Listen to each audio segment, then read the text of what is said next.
പ്രിയമുള്ളവരെ നമസ്കാരം. ഞാൻ സാബു പരുത്തിക്കുഴി.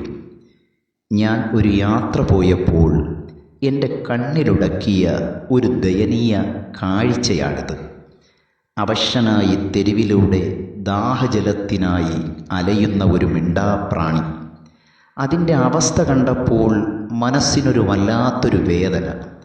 ഉടനെ തന്നെ തൊട്ടടുത്തൊരു വീട്ടിൽ നിന്നും കുറച്ച് വെള്ളം സംഘടിപ്പിക്കുകയും എൻ്റെ പക്കലുണ്ടായിരുന്ന ഒരു പാത്രത്തിൽ ദാഹജലം ആ മിണ്ടാപ്രാണിക്ക് പകർന്നു നൽകുകയും ചെയ്തു. ഏതു സമയത്തും ഞാൻ ഒരു പാത്രം എൻ്റെ വാഹനത്തിൽ സൂക്ഷിച്ചിരിക്കും, ഇതുപോലെയുള്ള മിണ്ടാപ്രാണികൾക്കായി. ശക്തമായ ചൂട് തുടരുകയാണ്. തെരുവിലെ മിണ്ടാപ്രാണികൾ പലതും ദാഹജലത്തിനായി അലയുകയാണ്. കണ്ടില്ല എന്ന് നടിക്കാൻ നമുക്കാർക്കും കഴിയില്ല. ഭൂമിയിലുള്ളവരോട് കരുണ കാണിച്ചാൽ ആകാശഭൂമിയുടെ ദൈവം തമ്പുരാൻ നമ്മളോട് കരുണ കാണിക്കുക തന്നെ ചെയ്യും. അങ്ങനെ ഞാൻ എൻ്റെ യാത്ര തുടരുകയാണ്. സ്നേഹത്തോടെ സാബു പരുത്തിക്കുഴി.